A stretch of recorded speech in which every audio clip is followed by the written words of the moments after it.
في البرية الخطر مش لازم يكون من عدو خارجي وبس، الخطر أحيانا ممكن يكون في جسم الكائن نفسه. قرون الحيوانات بتكون حادة ورمز للهيبة والسيطرة وأحيانا للفخر، لكن هي بتتحول ببطء سنة ورا سنة لخنجر قاتل بيلف في صمت يخترق الرأس وينهي حياة الحيوان في لحظة. النهاردة هنشوف مع بعض واحدة من أغرب وأقصى الظواهر الطبيعية اللي موجودة في البرية. وعموما بلاش نطول كتير، خلونا نبدأ علشان نعرف ايه هو اللي بيحصل بالظبط.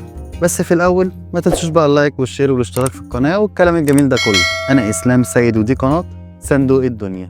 القرون عند الحيوانات زي الأغنام الجبلية أو الماعز البري مش مجرد زينة ولا حتى سلاح بيخوف بيه المنافسين بتاعته، بس هو عضو حي جواه عظم ومتغطي بطبقة قوية جدا من الكرياتين، وتقريبا هي نفس المادة اللي موجودة في ضوافرنا. وميزة القرون دي إن هي مش بتوقف نمو، كل سنة بتطول أكتر وبيبقى سمكها أكبر وأكبر، وكأنها بتسجل عمر الحيوانات جوه الحلقات الصلبة دي. الوضع الطبيعي إن هي تنمو بعيدا عن رأس الحيوان للأعلى أو للخارج، بحيث إن هي ما تأذيش صاحبها، لكن أحيانا والأسباب غامضة أو مش واضحة الاتجاه ده بيتغير. القرون دي بتلف ناحية الوش أو بيتحول لشكل حلزوني حاد الانحناء جدا، ومع مرور الوقت ومع كل سنت جديد القرن ده بيقرب من الجلد أكتر، بيضغط عليه وبيجرحه وبيخترق اللحم لحد ما يوصل لجمجمة الحيوان نفسه. القرون القاتلة مش بتيجي من فراغ، أحيانا بيكون لها أسباب واضحة، في عوامل محتملة لتغيير مسار النمو وتحويله من تاج فخر لسلاح قاتل ضد صاحبه. بعض الحيوانات بتتولد وهي في جيناتها خلل بسيط،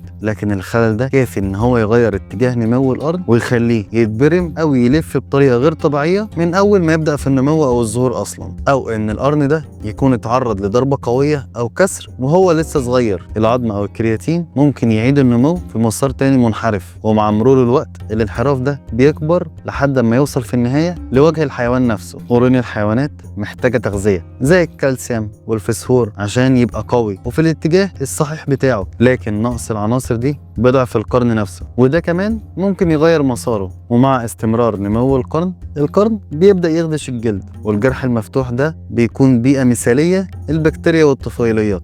الحيوان بيبدأ يعاني من ألم شديد وفقدان الوزن وصعوبة في الأكل أو الشرب لو القرن دخل في الفم أو الفك، وفي الحالات الصعبة القرن ده ممكن يخترق التجويف بتاع العين أو إن هو يوصل حتى للدماغ، وهنا الموت بيكون شبه مؤكد. طيب والظاهرة دي بتحصل فين؟ بتحصل للأغنام الجبلية اللي موجودة في أمريكا الشمالية أو الماعز البري زي المخور أو الماعز النوبي، واتشافت صور وفيديوهات لحيوانات برية نافقة قرونها اخترقت رؤوسها، وخصوصا في المناطق اللي مفيش فيها اهتمام بالحيوانات أو تقديم الرعاية الطبية ليهم. في سنة 2018 اتشاف كبش من الأغنام البرية في ولاية نيفادا الأمريكية. الكبش ده كان ميت وقرنه الأيمن كان متلف لدرجة إن هو اخترق جانب وجهه الأيمن ودخل في التجويف العظمي اللي ورا العين. وفي حالة تانية في باكستان صيادين شافوا ماعز مخور بري كان القرن بتاعه ملفوف لناحية الفم لدرجة إن هو منعه من الأكل نهائي، وانتهى بيه الأمر بالموت بالجوع.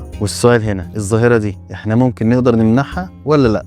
الصراحة في البرية التدخل البشري بيكون صعب، لكن في الأسر أو المحميات الطبيعية بيتم قص القرون عند الضرورة بس. وكمان البيئة اللي بيعيش فيها الحيوان لها دور أساسي في شكل ونمو القرن. في المناطق الجبلية الصخرية الحيوانات أحيانا بتستخدم قرونها للحفر، وده ممكن يغير شكل القرن مع الوقت. وكمان التغيرات المناخية أو نقص الموارد الغذائية ممكن تضعف القرن نفسه. الباحثين في علم الأحياء البرية بيعتبروا إن الظاهرة دي مؤشر مهم جدا على ضعف صحة الحيوانات في المنطقة معينة. لما بيلاحظوا تكرار حالات النمو القرني بالشكل القاتل ده ممكن يكون دلالة على مشاكل وراثية متراكمة أو تغيرات في البيئة بتأثر على تطور الحيوانات. وفي بعض الدراسات بتستخدم تقنيات التصوير الثلاثي علشان تقدر تعرف اتجاه نمو القرن وتعرف المخاطر قبل ما تحصل، وده بيساعدهم في التدخل المبكر وإنقاذ الحيوانات خصوصا في الأنواع المهددة بالانقراض.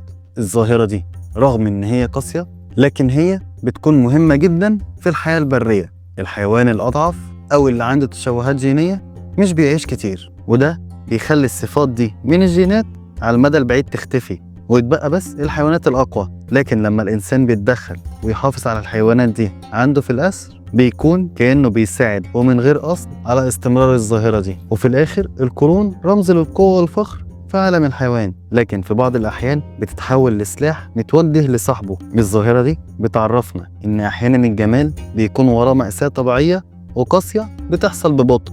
وبكده بتكون خلصت حلقة النهاردة، فما تنسوش بقى اللايك والشير والاشتراك في القناة والكلام الجميل ده كله، واستنونا في حلقة جديدة من قناة صندوق الدنيا.